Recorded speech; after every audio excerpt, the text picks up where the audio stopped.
Hello students, how are you all?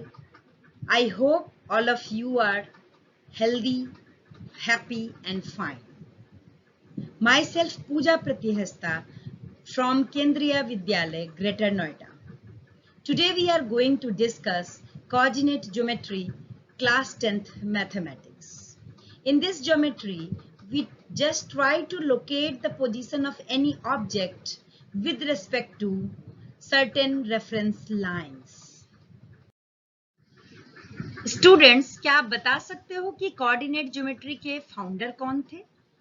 Coordinate geometry के founder एक French scientist थे जिनका नाम था रेने डेकार्टे।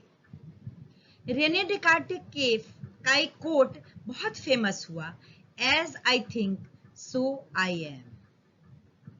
चूंकि मैं सोचता हूं इसीलिए मैं हूं, अर्थात चूंकि मेरे पास मस्तिष्क है इसीलिए मेरा अस्तित्व है। विज्ञानवादी युग के पराकाष्ठा के तौर पर वो पहचाने जाते थे। उनके बारे में एक इंटरेस्टिंग स्टोरी मैं आपसे शेयर करना चाहूंगी। एक बार वो बीमार हुए और बेड पर लेटे थे। लेटे लेटे उन्होंने अपने कमरे की छत पर एक फ्लाई मक्खी देखी। वो सोचने लगे कि क्या मैं लेटे लेटे इस मक्खी की पोजीशन फाइंड आउट कर सकता हूं, और इस तरीके से उन्होंने पूरी कोऑर्डिनेट ज्योमेट्री डिस्कवर की। इसीलिए उनके नाम के सम्मान डेकार्टे से काटे, उनके नाम के सम्मान के लिए पूरी कोऑर्डिनेट ज्योमेट्री का नाम पड़ा कार्टेशियन कोऑर्डिनेट ज्योमेट्री। है ना interesting story? Cartesian coordinate geometry totally based है कार्टेशियन कोऑर्डिनेट प्लेन पर। कार्टेशियन कोऑर्डिनेट प्लेन किसको कहते हैं? It's just like a plane. एक चपटा सरफेस होता है, फ्लैट सरफेस, जिसके दोनों एंड मूव करते हैं एंडलेसली। जिस तरह से आप फ्लैट प्लेन, जैसे आप अपने कॉपी के पेज पन्ने को देख सकते हो, it is also coordinate, it is also a plane. ये Cartesian coordinate plane totally based on Euclidean geometry, जिन्होंने धरती को चपटा माना। अगर धरती को आप उस तरीके से मानोगे जैसी वो है, तो फिर कार्टेशियन कोऑर्डिनेट प्लेन को समझना मुश्किल हो जाएगा। ये तभी होगा जब यूक्लिड के उस अजम्पशन को आप एक्सेप्ट करोगे कि धरती फ्लैट है, और उसी फ्लैट को इन्होंने प्लेन कहा, और उस प्लेन को ये कार्टेशियन कोऑर्डिनेट प्लेन का नाम दिया। इसको आप कुछ इस तरीके से ज्योग्राफी के मैप की तरह समझ सकते हो। ज्योग्राफी में जो आपका मैप आप सीखते हो, तो सबसे पहले आप डायरेक्शन सीखते हो, और डायरेक्शन कुछ इस तरीके से होता है, नॉर्थ, ईस्ट, वेस्ट, साउथ। तो नॉर्थ के अपोजिट साउथ एंड ईस्ट के अपोजिट वेस्ट, और इन्हीं 4 डायरेक्शन पे सारे रेफरेंसेस पॉइंट्स डिपेंड करते हैं। इसी तरीके से इसी के सिनोनिम आप कार्टेशियन कोऑर्डिनेट प्लेन को भी समझने की कोशिश करोगे। जैसे सपोज अगर क्लासरूम में मैंने आपसे पूछा कि आपकी अभी की पोजीशन क्या है, आप कहाँ बैठे हो, तो आपका पहला क्वेश्चन क्या होगा? तो सबसे पहला आपका सवाल होगा, मैम कहाँ से? जैसे अगर आप इसको ऐसे समझो कि अगर मैंने आपसे पूछा कि आपका घर कहाँ है, तो सबसे पहले आप पूछोगे फ्रॉम वेयर, कहाँ से। चलो मैंने आपको बोला कि स्कूल से बताओ, तो then you start to tell your address. It means कि सबसे पहली बात है कि फ्रॉम वेयर, कहाँ से, स्टार्टिंग पॉइंट कहाँ है, and that will be known as origin. Origin इसलिए क्योंकि ओरिजिनेट होता है वहीं से। जैसे प्रीवियस इंस्टेंस जो क्लासरूम में अगर अब मैंने आपकी पोजीशन पूछी कि आप अभी कहाँ बैठे हो, तो आप पूछोगे मैम कहाँ से, तो चलो मैंने बताया कि जो एंट्रेंस डोर के कॉर्नर है वहां से बताओ। तो आप सबसे पहले तो वहां जाकर सोचोगे, वहां जाकर बैठ जाओगे कि अच्छा ये मेरा स्टार्टिंग पॉइंट। फिर आप देखोगे कि मैं कैसे अपनी पोजीशन बताऊंगा। तब आप कैसे अपनी पोजीशन बताओगे, आपका जो डेस्क है वहां तक कैसे पहुंचोगे?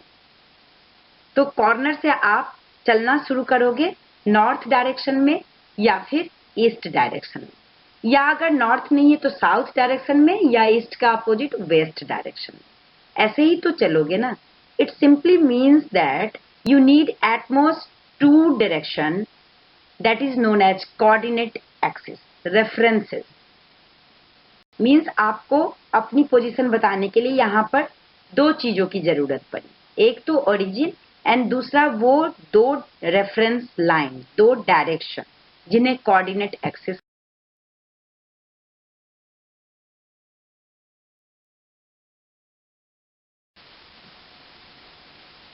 आप अपने जो प्रीवियस इंस्टेंस है जो हम लोगों ने डिस्कस किया उसको कुछ आप ऐसे भी समझ सकते हो कि अगर आप अपने डेस्क की पोजीशन बताना चाहते हो, डेस्क 1 है सपोज, यहाँ डेस्क 2, डेस्क 3, डेस्क 4 और आप डेस्क 3 पे बैठे हो और डेस्क 3 से आप अपनी पोजीशन, डेस्क 3 की पोजीशन आप बता रहे हो और आपको मैम ने आपको ओरिजिन कहाँ से लेने के लिए बोला है, तो एंट्रेंस डोर का कॉर्नर।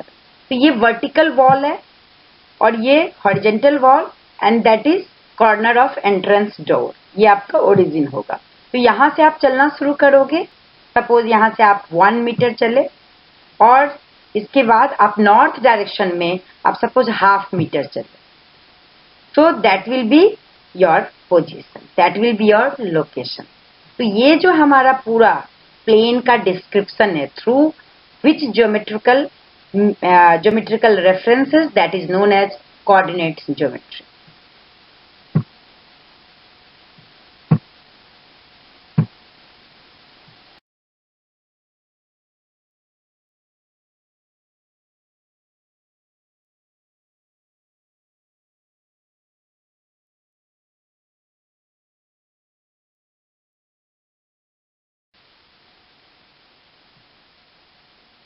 इसको आप कुछ अलग से मत समझना, ये प्लेन में जो ये एक्स एक्सिस और वाई एक्सिस है, it is nothing else, it just a number scale. जैसे हॉरिजेंटल एक्स एक्सिस ये भी एक नंबर स्केल है जो आपने प्रीवियस क्लासेस में स्टडी की थी, जो आपका स्केल नॉर्मली होता है जिसपे नंबर से रिप्रेजेंट किए जाते हैं। और वाई एक्सिस भी वैसे वर्टिकल नंबर लाइन है जो वर्टिकली प्लेस्ड है। इन दोनों को अगर आप इंटरसेक्ट करते हो तो ये कहां पर जाकर मिलेंगे, 0 पे जाकर मिल जाएंगे, कुछ इस तरीके से।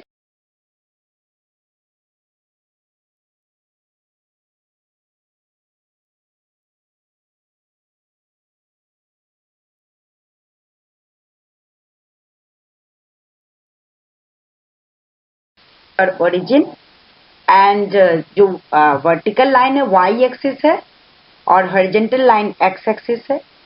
y के अपोजिट माइनस वाई करेंगे, यानी नॉर्थ का अपोजिट साउथ को हम लोग माइनस वाई से, और ईस्ट एक्स एक्सिस तो ईस्ट के अपोजिट वेस्ट को माइनस एक्स एक्सिस से। और ओरिजिन जिनका कोऑर्डिनेट 0 0 होगा क्योंकि वो आपका स्टार्टिंग पॉइंट है, वहां ना तो किसी भी डायरेक्शन में कुछ भी डिस्टेंस नहीं है, इसलिए 0 0 मानते हैं। अब आप ये देख रहे हो कि ये दोनों हॉरिजेंटल और वर्टिकल लाइन इस पूरे प्लेन को 4 क्वाड्रेंट में डिवाइड करती है, 4 खानों में डिवाइड करती है, 4 टुकड़े में डिवाइड कर देती है। और चूंकि ये एक टुकड़ा एक क्वाड्रेंट है इसलिए इसका नाम क्वाड्रेंट है। ये first quadrant, second quadrant, third quadrant and fourth quadrant. First quadrant में आप देख रहे हो कि जो भी नंबर्स हैं वाई एक्सिस पे आप देखो पॉजिटिव नंबर्स हैं, +1 +2 +3, और एक्स एक्सिस पे भी +1 +2 +3, यानी इस क्वाड्रेंट में जो भी पॉइंट्स होंगे वो प्लस और प्लस में होंगे। मीन्स एक्स एक्सिस भी उसका प्लस होगा और वाई एक्सिस, बिकॉज अगर आप ओरिजिन पकड़ के इधर की ओर चलना शुरू करोगे तो आपको प्लस नंबर ही मिलेंगे, और इसके बाद आप ऊपर नॉर्थ की ओर चलोगे तो भी वो पॉजिटिव होगा। तो इस फर्स्ट क्वाड्रेंट में एक्स कोऑर्डिनेट जिसको एब्सिसा भी कहते हैं वो पॉजिटिव होता है, और वाई कोऑर्डिनेट जिसको ऑर्डिनेट कहते हैं वो भी पॉजिटिव होता है। ऐसे ही आप सेकंड क्वाड्रेंट में देखोगे एक्स नेगेटिव है, वाई पॉजिटिव, थर्ड में y x नेगेटिव, y भी नेगेटिव, एंड फोर्थ में x positive and y negative. ये एंटी क्लॉकवाइज ही होते हैं, लेकिन ये क्यों होते हैं एंटी क्लॉकवाइज, इसके पीछे कोई लॉजिक नहीं है, इट्स जस्ट अ कन्वेंशन। चूंकि परंपरा चली आ रही है, एक्सेप्टेबल परंपरा, तो हम भी उसको फॉलो करते हैं। Plotting the various points on coordinate plane, हम लोग कैसे प्लॉट करते हैं पॉइंट्स को, आप यहाँ पे सेवरल एग्जांपल्स से आप देख सकते हो। It is a coordinate plane. Here it is an origin. This is x-axis and this is y-axis. So if you want to plot the point 6, 8, plot the point 6, 8. So from here, yes, 6 up to 6 आप जाओगे, फिर 8 जाओगे, तो ये 6, 8. आप कोई नया example ले लो, लाइक 2 माइनस 9, तो आप इस तरीके से 2 और माइनस 9 फोर्थ क्वाड्रेंट में जाएगा. 5, 5, तो एक्स एक्सिस में 5, वाई एक्सिस में 5, 5, first quadrant. Another point, if you take 8 minus 6, 8 जाओगे एक्स डायरेक्शन में और माइनस 6, तो फोर्थ क्वाड्रेंट हुआ. And 9, 9 again first quadrant. Minus 8, third quadrant because x negative or y भी negative. Minus 5, 8 second quadrant, x negative, y positive. Similarly, minus 5, 8 second quadrant. Minus 7, 4 is also in second quadrant. Minus 7 x direction or 4 y direction. Minus 8, 5 second quadrant. 7 minus 5 fourth quadrant. 7 minus 5. सो आप देख सकते हो कि several examples यहाँ पर -6, 9, 2, 5 first quadrant again, 2 x axis, 5 y axis की ओर. तो आप इतना जंप करते हो, रन करते हो और फिर जंप करते हो. इस तरीके से आप देख रहे हो कि so many examples you can see. आप कैसे पॉइंट्स को प्लॉट करते हो on the coordinate plane. Coordinate plane. If you want to plot any point, suppose 8 और 7 आप किसी कोऑर्डिनेट प्लेन पे आप प्लॉट करना चाहते हो, तो वही बात, आप स्टार्टिंग कहाँ से करोगे? ओरिजिन से. सो ओरिजिन से आप just run up to 8 and then jump up to 7. So you will reach at point 8, 7. 8. अब ये भी है कि इसको एब्सिसा को ही पहले क्यों लिखते हैं, ऑर्डिनेट को बाद में क्यों? ये भी एक कन्वेंशन है, इसके पीछे भी कोई लॉजिक नहीं. नाउ आप फिर से उसी सिचुएशन को जरा अज्यूम करो जिस पे हम लोग बात कर रहे थे. क्लासरूम में आप बैठे हो, आपको मैंने पूछा कि आपकी पोजीशन कहाँ है अभी. तो सपोज ये बहुत सारे डेस्क के बीच में, तो आप डेस्क 3 पे बैठे हो.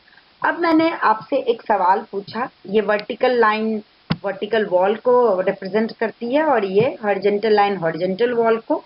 This is corner of entrance door. But इस बार मेरा सवाल ये नहीं है कि आपकी पोजीशन क्या है, बल्कि मेरा सवाल ये है कि आपके और डेस्क 1 के बीच का डिस्टेंस कितना है. Finding distance between desk 1 and desk.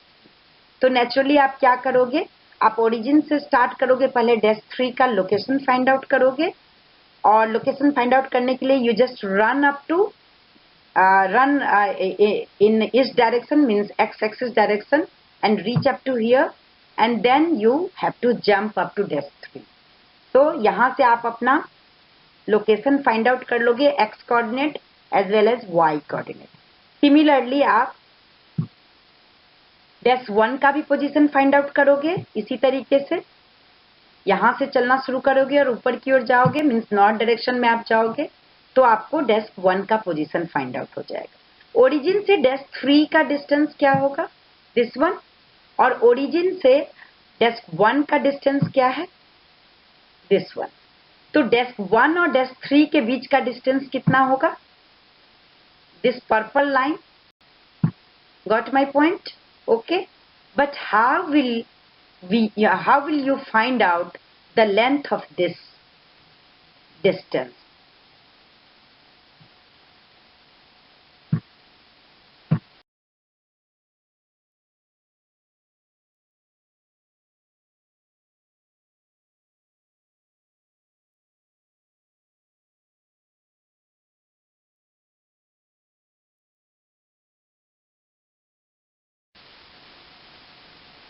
So come to the point, distance between 2 points located in the same plane.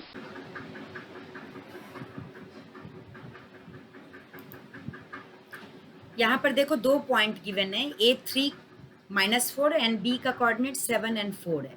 So find the distance. What will be the distance between point A and B? That will be D. अगर आप देख रहे हो ए का location मैं change कर रही हूँ तो डी की लंबाई भी बदल रही है। कैसे भी कर दूं, बी का भी कोऑर्डिनेट चेंज कर रही हूँ तो भी डी चेंज हो रहा है। अगर आप वैल्यूज फॉर्म में देखना चाहते हो तो यहाँ से देखो, ए बी 9 है, आप यहाँ से ऑब्वियसली देख सकते हो कि ये डिस्टेंस कितना होगा 4 और यहाँ से 5, तो 5 + 4 9 ही होना चाहिए। अगर आप इसको और 0 0 पे ला के देखो, और थोड़ा सा मैं क्लोज और लाने की कोशिश कर रही हूँ,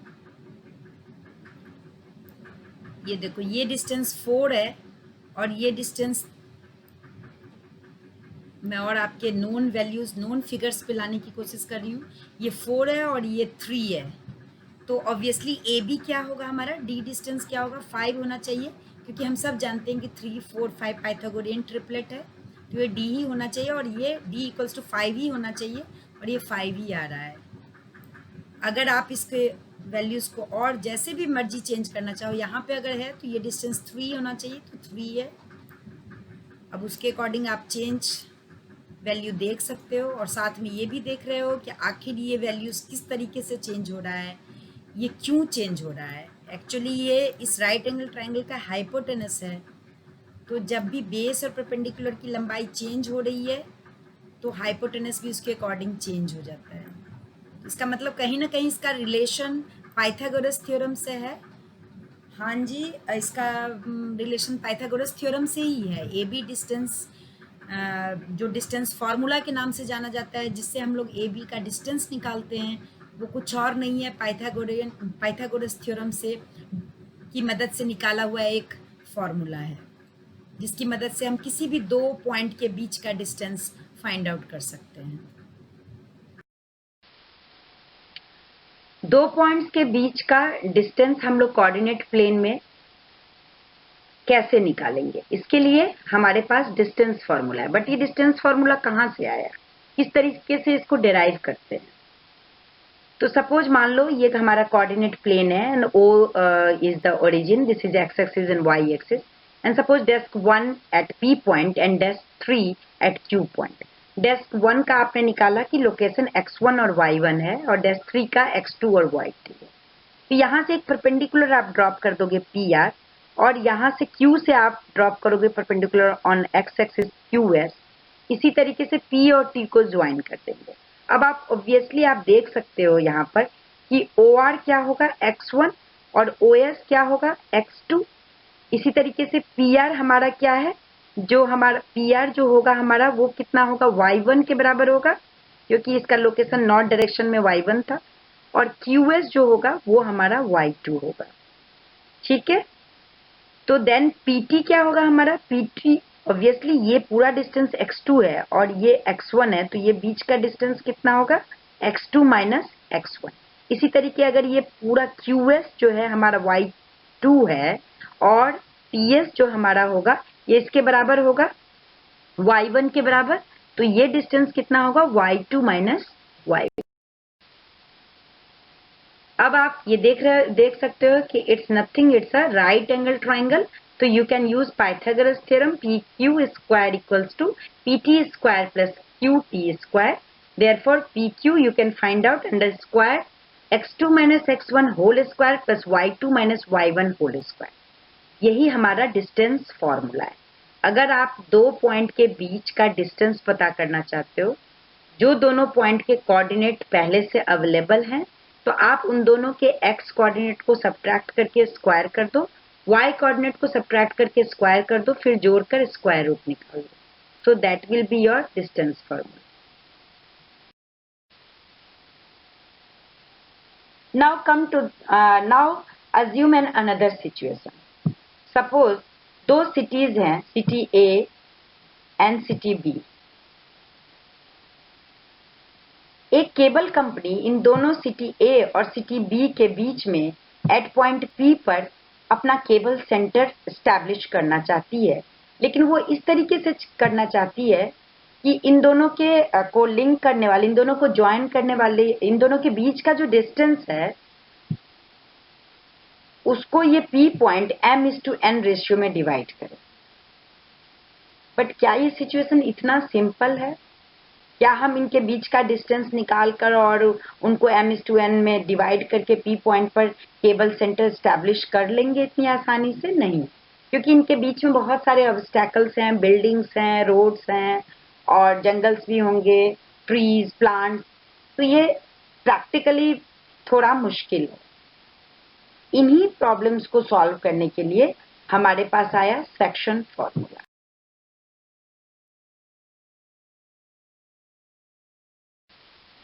इस तरह की प्रैक्टिकल प्रॉब्लम को सॉल्व करने के लिए सेक्शन फॉर्मूला आया। बट ये सेक्शन फॉर्मूला कहाँ से आया, इसका डेरिवेशन क्या है, ये देखिए। अगर सिटी ए को ए पॉइंट पे माने, ए पॉइंट की तरह ट्रीट करे सिटी ए को, और सिटी बी को बी पॉइंट की तरह, तो उनका लोकेशन हम लोग आइडेंटिफाई हमारे पास पहले से अवेलेबल होगा। That will be suppose x1 y1 and B city B का लोकेशन x2 y2। ये हमारा कोऑर्डिनेट प्लेन है, y axis x axis and this is origin. अब आप ये देख सकते हो कि P पॉइंट पे P का लोकेशन हमें फाइंड आउट करना है, वी डोंट नो। सो आप सपोज करो कि इसका x कोऑर्डिनेट x है और y कोऑर्डिनेट y, तो PA by PB m1 by m2 इस रेशियो में हमें डिवाइड करना है। तो यहां से A से, P से और B से x एक्सिस पर आप परपेंडिकुलर ड्रॉप करो AR, PS and BT। Similarly A point से परपेंडिकुलर आप ड्रॉप करोगे PS पर AC और P पॉइंट से परपेंडिकुलर ड्रॉप करोगे BT पर आप PC। अब आप देख सकते हो कि ये दोनों ट्राइंगल A सिमिलैरिटी से आप सिमिलर प्रूफ कर सकते हो। तो इट मीन्स कि PA upon PB M1 by M2 equals to आपको क्या आएगा, ये AC बाई PQ।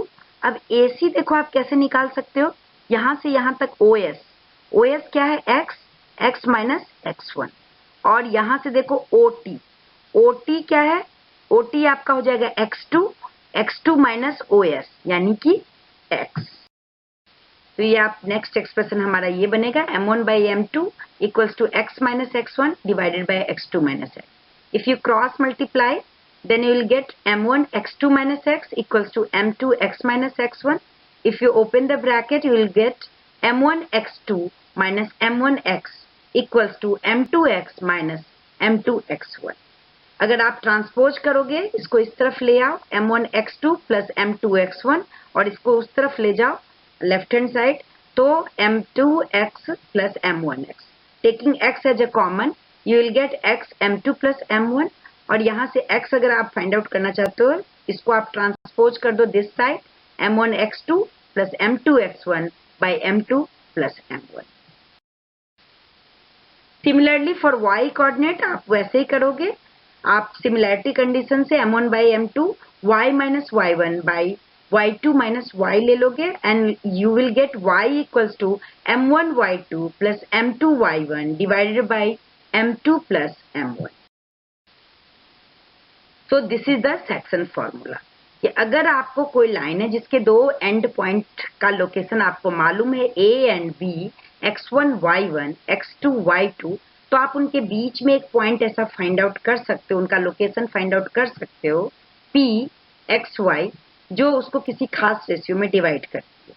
और वो P का लोकेशन क्या होगा, उसका x कोऑर्डिनेट होगा m1 x2 plus m2 x1 divided by m1 plus m2, y coordinate होगा m1 y2 plus m2 y1 divided by m1 plus m2। अब आप इसको याद कैसे रखोगे, आप ये देखो, ध्यान दो, नीचे तो दोनों में सेम है, आप दोनों के रेशियो का सम कर दोगे m1 plus m2 m1 plus m2। ऊपर देखो x कोऑर्डिनेट में केवल x रहेगा और y कोऑर्डिनेट में y रहेगा। x कोऑर्डिनेट में कैसे करेंगे, m1 जो है, m1 अगर आप लोगे जिस तरफ m1 है तो आप उसके अपोजिट वाले x कोऑर्डिनेट को लोगे m1 x2, और अगर m2 लोगे तो उसके अपोजिट एंड पॉइंट वाले x कोऑर्डिनेट को लोगे। सिमिलरली आप y कोऑर्डिनेट पे भी m1 जिस साइड है उसके अपोजिट एंड पॉइंट वाले y कोऑर्डिनेट को लोगे y2, और m2 जो है उसके अपोजिट एंड पॉइंट वाले y1 को लोगे। तो इस तरीके से आप याद रखने का ट्रिक रख सकते हो। तो this is known as section formula. अब आपको उतना कॉम्प्लिकेटेड ढंग से उस सिचुएशन को सॉल्व करने की जरूरत नहीं है। आप सेक्शन फॉर्मूला की मदद से आप केबल सेंटर कहाँ एस्टेब्लिश करोगे, you can find out. Section formula को आप प्रैक्टिकली देखना चाहते हो तो आप यहाँ से देख सकते हो, ए बी एक लाइन सेगमेंट है जो पी पॉइंट पर डिवाइडेड है बाय सम रेशियो m/n। आप यहाँ से m और n के वैल्यू चेंज कर दोगे तो उसके अकॉर्डिंग देखो पी पॉइंट शिफ्ट हो रहा है। m के वैल्यूज़ अगर मैं चेंज कर रही हूँ तो n के वैल्यूज़ भी आप अकॉर्डिंगली चेंज करोगे तो p शिफ्ट होता जाएगा, p विल बी चेंज्ड। आप ऐसा किसी भी एंड पॉइंट्स के लिए कर सकते हो, जैसे a का x1 और y1 ये दोनों मैं चेंज कर रही हूँ यहाँ से, तो भी p उसके अकॉर्डिंग शिफ्ट होता चला जाएगा। ऐसे b का एंड पॉइंट में चेंज करती जा रही हूँ तो भी वो शिफ्ट होता जाएगा। यानी a b का एंड पॉइंट अगर मालूम हो और m/n रेशियो मालूम हो कि किस रेशियो में डिवाइड करना है तो p का कोऑर्डिनेट निकालना आसान है। और वो हम लोगों ने लर्न किया है कि उसका फॉर्मूला ये होता है। इस फॉर्मूला को लर्न करने का एक ट्रिक है, आप ये देख लो, m और n जो हैं रेशियो उनका तो सम डिनोमिनेटर में आप आराम से दोनों में लिख लोगे, x कोऑर्डिनेट में भी और y में भी, m+n m+n। अब x कोऑर्डिनेट में केवल x कोऑर्डिनेट लिखोगे और y में y कोऑर्डिनेट। x कोऑर्डिनेट में आप लिखोगे तो देखो m अगर लिख रहे हो पहले रेशियो को लिख रहे हो तो दूसरे एंड के x कोऑर्डिनेट को लिखोगे mx2, और n लिख रहे हो तो पहले वाले x कोऑर्डिनेट को लिखोगे nx1, mx2 plus nx1, my2 plus ny1। और उस पर पुट करके ये वैल्यूज चेंज हो रहे हैं, ये शो भी कर रहा है कि किस तरीके से ये चेंज हो रहे हैं। आप यहाँ पर एक वैल्यू मैं दिखाती हूँ, x2 अगर 0 हो जाए, y2 0 और x1 अगर 0 पे ले आऊँ और y1 भी अगर मैं 0 पे ले आऊँ, या x1 को कुछ वैल्यूज़ दे देती हूँ 4 4, ठीक है। तो अब देखो m/n 4:2 है। अगर m/1 n को 3:3 यानी 1:1 करते हैं तो ये मिड पॉइंट होगा। मिड पॉइंट होगा तो x1 4 है, x1 4 है और x2 0 है, तो 4/2 2 आना चाहिए। और y1 4 है और y2 1 है तो 5/2 2.5, यानी इन दोनों के y कोऑर्डिनेट के सम का आधा है। आप देख सकते हो। आप फिर से इसको चेंज करके बहुत सारे वैल्यूज़ के लिए देख सकते हो। ये मिड पॉइंट हो जाएगा जब m/n सेम हो तो 1:1 ये मिड पॉइंट है। आप देख सकते हो कि जो भी x कोऑर्डिनेट है उनका सम को आधा कर दिया है, 4 4 8/2, x1 plus x2 4 plus 0/2 sorry, and 4 plus 1 5/2 2.5। तो numerous values you can change and you will get the different coordinate of p इस तरीके से। और मिड पॉइंट के केस में तो आप देख ही रहे हो कि बिल्कुल एग्जैक्टली बीच में हो जाता है। तो यही है आपका सेक्शन फॉर्मूला। सेक्शन फार्मूला का ही ये डेरिवेशन है, सेक्शन फार्मूला का ही एक स्पेशल केस है। अगर m1 m2 1:1 हो जाए तो इट सिंपली मीन्स कि बाइसेक्ट कर रही है p पॉइंट ए बी को, मतलब ठीक मिड में है, वो एग्जैक्टली बीच में है। तो आप उसको डायरेक्टली m1 और m2 की जगह 1 और 1 रख दो and you will get a new formula x1 plus x2/2 y1 plus y2/2।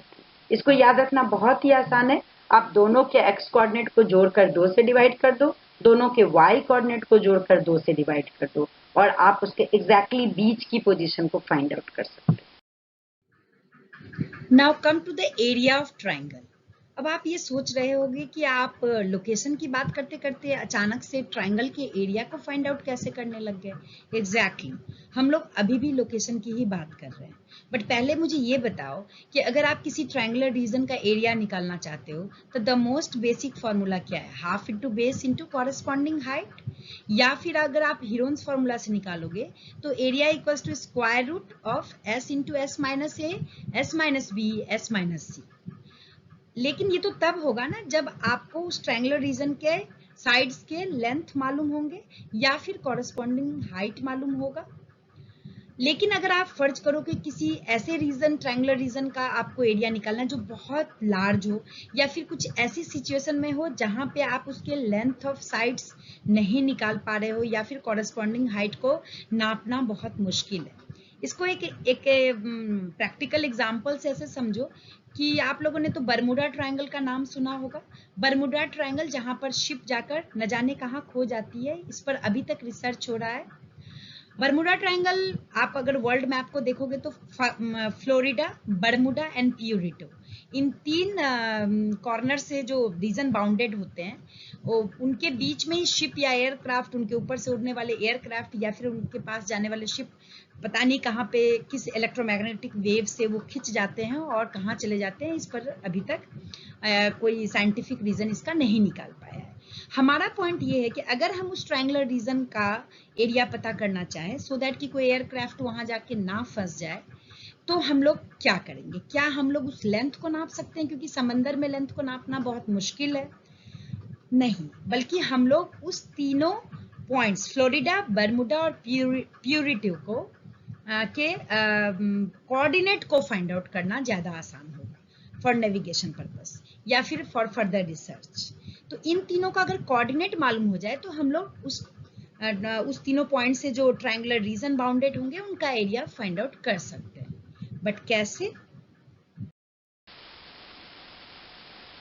तो एरिया ऑफ ट्रायंगल के लिए भी एक फॉर्मूला है, जैसे डिस्टेंस फॉर्मूला, सेक्शन फॉर्मूला। अगर आपको 3 नॉन कोलिनियर पॉइंट्स हैं गिवन है और उनका लोकेशन आपको अवेलेबल है, तो आपको एक रेडीमेड फॉर्मूला है। बट ये रेडीमेड फॉर्मूला कहाँ से डिराइव हुआ, किस तरीके से आया? तो सपोज ये कोऑर्डिनेट प्लेन है, y axis and x axis, similarly here it is origin, और a point, b point and c point, इन तीनों का कोऑर्डिनेट अवेलेबल है, x1 y1, x2 y2, x3 y3, एक ऑर्डर में।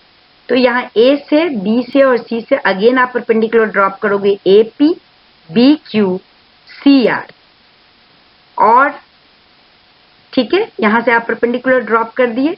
अब आप बताओ कि QP कितना होगा? QP होगा x2 माइनस x1। PR कितना होगा? PR होगा x3 माइनस x1। और QR कितना होगा? QR होगा x1 minus x2। Is it clear?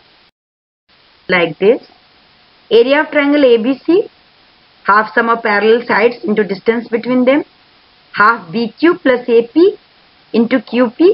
अब देखो BQ और AP y2 plus y1 होगा, और QP क्या होगा? x2 minus x1। BQ हमारा क्या है? y2 है, और CR हमारा y3 है। QR क्या होगा? x3 minus x2। AP जो होगा y1, CR जो हमारा है y3, और PR x3 माइनस x1। अब हाफ को आप कॉमन ले लो और तब आप सारे ब्रैकेट ओपन कर दो। तो ये देखो, आप इसको मल्टीप्लाई करके जब सब मैनिपुलेट करोगे, कैलकुलेशन करोगे, तो ये सारे पॉइंट्स कट जाएंगे और you will get this formula, half x1। ये फॉर्मूला आपको मिल। आपको मैं यहाँ पे दिखाऊंगी कि जैसे देखिए A का लोकेशन गिवन है और B का लोकेशन गिवन है। अगर आप OAB चेंज करते जाओगे तो इनसे जो ट्रायंगल फॉर्म हो रहा है वो ट्रायंगल का शेप भी चेंज होता जाएगा। इट मीन्स कि एरिया चेंज होता जा रहा है। आप इन तीनों में से किसी को भी चेंज करो तो वो चेंज होता जाएगा, और चेंज करते करते आप एक समय ऐसा, एक पॉइंट पर ऐसा ला रहे हो A, B and O,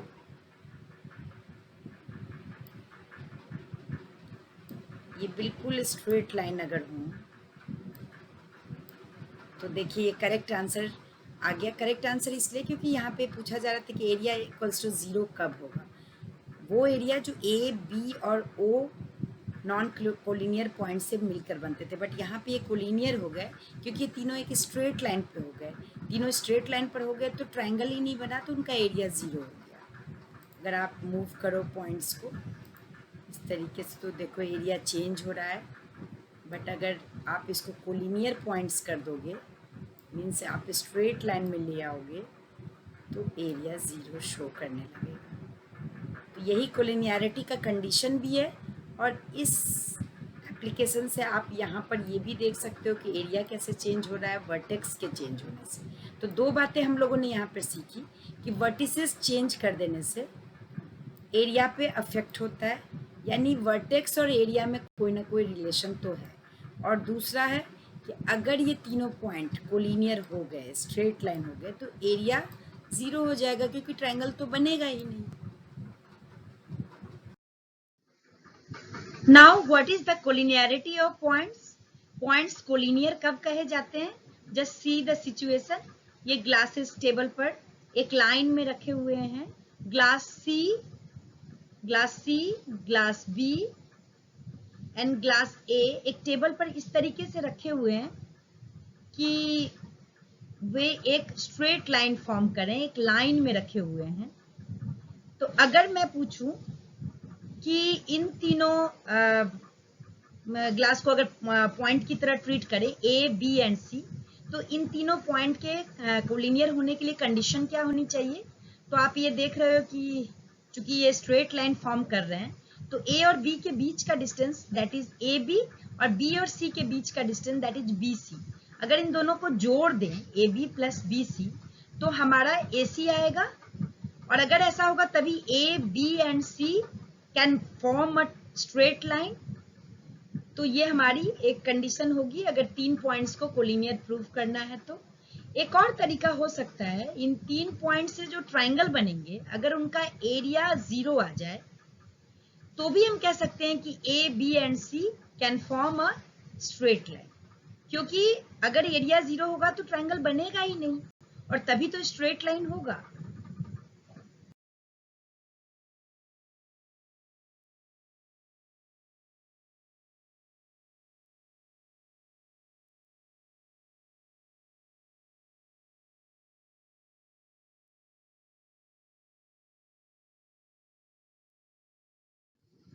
area of triangles के फॉर्मूला को देखकर आप लोग घबरा गए होंगे कि हम इसको लर्न कैसे रखेंगे, अपनी मेमोरी में फिट कैसे रखेंगे। तो इसके लिए एक शॉर्टकट है याद करने का तरीका।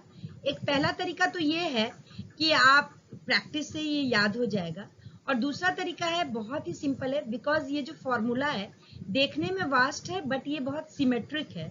अगर आप इस तरीके से लिखें area of triangle equals to, अब देखो एरिया ऑफ ट्राइंगल का formula half into base into height, मतलब हाफ तो आपको याद ही रहेगा, तो हाफ लिख लो आप हियर हाफ, और मॉड ऑफ इसलिए लगाते हैं कि उसके अंदर का जो एक्सप्रेशन है it can be negative, it can be positive. तो अगर पॉजिटिव हुआ तब तो ठीक है, क्योंकि एरिया ऑफ ट्राइंगल पॉजिटिव ही होता है, नेगेटिव कभी नहीं हो सकता। लेकिन अगर एक्सप्रेशंस के वैल्यू नेगेटिव आ जाए तो फिर हमारे लिए मुश्किल हो जाएगी, इसीलिए ये मॉड लगाया है।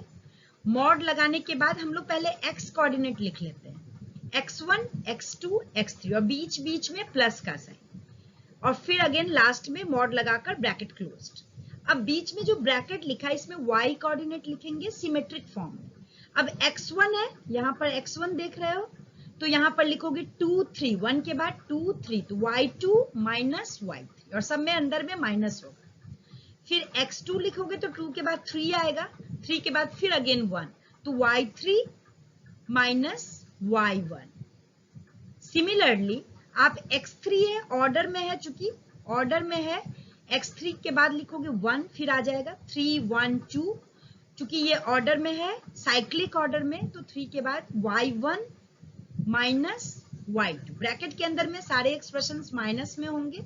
अब मॉडुलस आप लगा दो, और ताकि एरिया ऑफ ट्रायंगल कभी भी नेगेटिव नहीं आए, तो आपको ये लर्न करने में आसानी होगी। इस तरीके से आप बहुत ही आसानी से इसको लर्न कर सकते हो।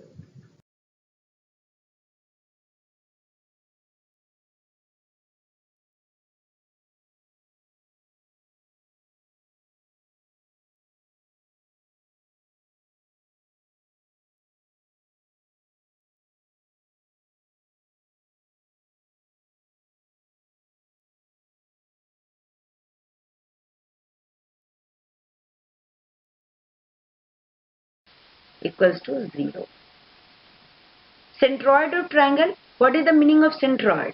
सेंट्रॉइड किसी ऑब्जेक्ट के किसी शेप का बैलेंसिंग पॉइंट होता है, लाइक इस सर्कल में जैसे ये यहाँ पे बैलेंसिंग पॉइंट है, रेक्टेंगल में या इस ट्राइंगल में हियर, ओवल में हियर, इसको सेंटर ऑफ ग्रेविटी या सेंटर ऑफ मास भी कहते हैं। जो बैलेंसिंग पॉइंट होता है किसी शेप का, that is known as centroid. But what about centroid of triangle? आप किसी ट्रायंगल के सेंट्रॉइड को अगर निकालना चाहते हैं और तो आप यहाँ पे देखो, ये G is the centroid. Centroid क्या होता है? Meeting of medians. तो आप BC का median, mid point this one, BC का मीडियन, और AB का median this point at this point, और AC का मीडियन दिस पॉइंट। इन तीनों के मीडियंस के मीटिंग पॉइंट को सेंट्रॉइड कहते हैं। G से डिनोट किया गया है। अब अगर आप A का कोऑर्डिनेट चेंज करते हो, देखो तो यहाँ पर G देखो, G will be changed. C का कोऑर्डिनेट चेंज करते हो तो भी G चेंज होता है। B का कोऑर्डिनेट चेंज करते हो तो भी G चेंज हो रहा है। G का पोजीशन चेंज हो रहा है। आप देखते जाओ, चाहे आप किसी भी तरह के फिगर को ले लो, obtuse, acute, right angle, any, तो G विल बी चेंज। ये G है, G चेंज होता है। अब एक बहुत इंटरेस्टिंग फैक्ट मैं आपको बता रही हूँ। एक नंबर पे मैं लेके चलती हूँ, जैसे A का एक्स कोऑर्डिनेट 4 है और B का आप सपोज करो यहाँ पर आप लेके आ जाओ 4, 4, 4, 8, एंड C का कोऑर्डिनेट भी आप इसी तरीके से किसी होल नंबर पे ले आओ तो 22, 4, 4, 14, 4, 4, 8 और 8, और C का कोऑर्डिनेट मैं लेके चलती हूँ 10 पे, 18, 4, 4, 8 एंड 10, 18, 18 by 3, 6। इट मीन्स कि इन तीनों का एक्स कोऑर्डिनेट का सम को अगर 3 से डिवाइड करते हैं तो ये हमें इसका एक्स कोऑर्डिनेट मिल जाता है सेंट्रॉइड का। और यहाँ भी देखो 16, 10 और 10 तो 36, 36 by 3, 12। ऐसा नहीं कि ये पर्टिकुलर A, B, C के कोऑर्डिनेट पे ही है। अभी 4, 16, 4, 10 एट 10, 10 पे आप ये वेरिफिकेशन आप किसी भी नंबर के लिए कर सकते हो। चूँकि होल नंबर का करना आसान था तो मैंने इसलिए करके आपको दिखा दिया। आप बाकी सबको भी वेरीफाई कर सकते हो। G का जो एक्स कोऑर्डिनेट होगा वो ऑलवेज A, B और C के एक्स कोऑर्डिनेट के सम को अगर 3 से डिवाइड करेंगे तो आएगा, और G का वाई कोऑर्डिनेट A, B और C के वाई कोऑर्डिनेट के सम को 3 से डिवाइड करने से आता है। और आप चेंज तो देख ही रहे हो कि आप किसी तरीके का ट्रायंगल ले लो, किसी भी तरीके का, तो A, B, C के कोऑर्डिनेट के अकॉर्डिंग G का भी कोऑर्डिनेट चेंज हो रहा है। किसी ट्रायंगल में ट्रायंगल के 3 मीडियंस को के मिलाने वाले पॉइंट्स को हम लोग सेंट्रॉइड कहते हैं, कुछ इस तरीके से। अब मान लो कि ट्रायंगल के तीनों वर्टेक्स नोन है, x1, y1, x2, y2, x3, y3। So you will get very easily the coordinate of centroid, and that is x1 plus x2 plus x3 by 3, y1 plus y2 plus y3 by 3। मतलब आप तीनों के x coordinate को जोड़ दोगे और 3 से divide कर दो, और तीनों के y कोऑर्डिनेट को जोड़ दो और आप 3 से डिवाइड कर दो। इसका डेरिवेशन भी बहुत सिंपल है, बिकॉज d क्या होगा, ये मिड पॉइंट है, तो आप x3 plus x2 by 2, y3 plus y2 by 2 निकाल सकते हो। और यहाँ x1 y1 है और AD G पॉइंट पर 2:1 इस रेशियो में डिवाइड होता है, तो आप इसका डेरिवेशन भी फाइंड आउट कर सकते हो बहुत ईजिली। लेकिन इसको लर्न करके आप बहुत सारे सवाल हल कर सकते हो।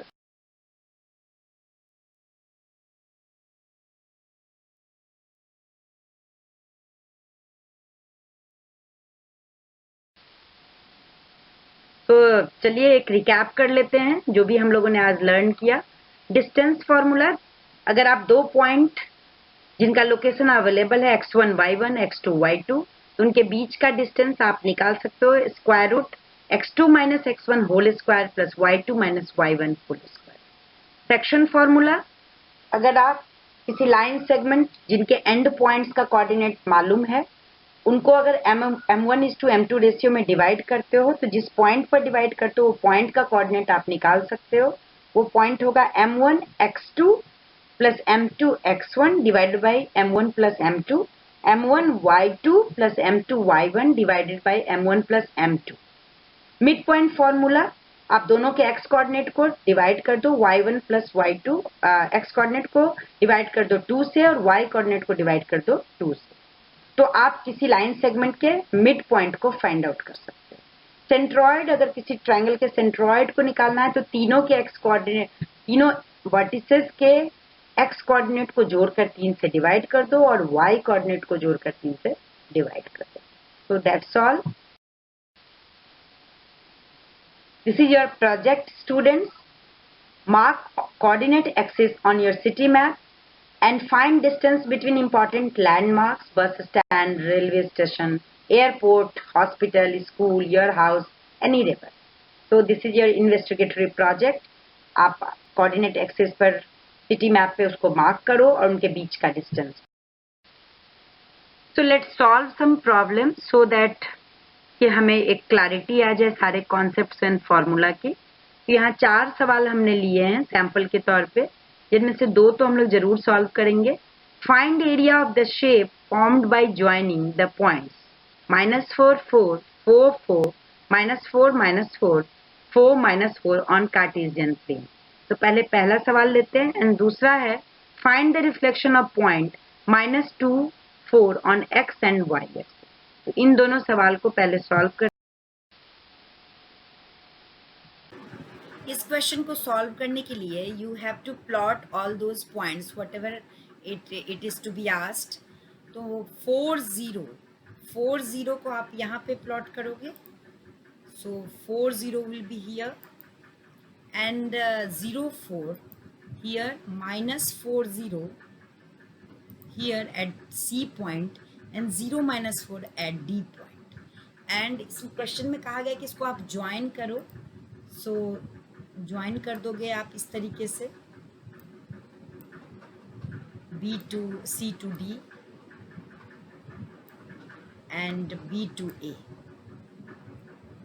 अब इसको एक पॉलीगन फॉर्म कर देते हैं सो दैट कि हम लोग को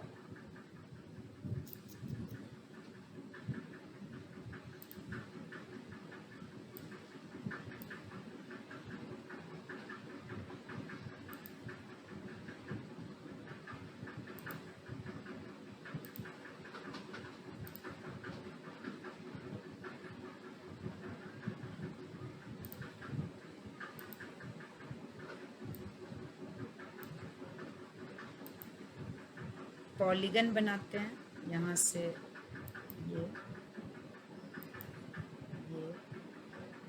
और ये। अब इसका एरिया अगर आप फाइंड आउट करना चाहते हो तो इसका एरिया कैसे निकालेंगे। ये पॉलीगन, ये देखो किस तरह का शेप है। ये जो BD लाइन है एंड AC लाइन जो है, AC लाइन आप और क्लियरली देख लो जरा, इसको थोड़ा सा मूव कराती हूँ। तो AC line and BD line segment ये आपस में परपेंडिकुलर हैं और बाइसेक्टर भी हैं, और ये सारे लेंथ भी इक्वल हैं, AB, BC, CD and AD। तो इट इज़ अ रोम्बस, और रोम्बस का एरिया अगर निकालना हो तो जैसे एरिया निकालना हो तो area of BCD equals to 32 and 32 ही आएगा। कैसे, आप फॉर्मूला से भी आपको पता है कि एरिया ऑफ रोम्बस क्या होता है। तो जैसे अगर आप लिखना चाहो, अगर यहाँ पर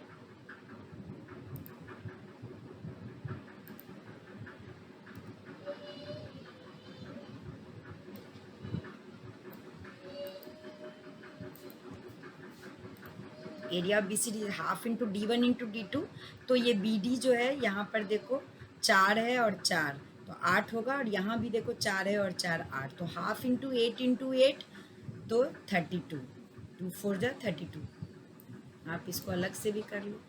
अब अगर इस तरह के बहुत सारे फिगर आप बनाना चाहते हो तो आप कर सकते हो, आप उसके अकॉर्डिंग उसका एरिया चेंज हो जाएगा।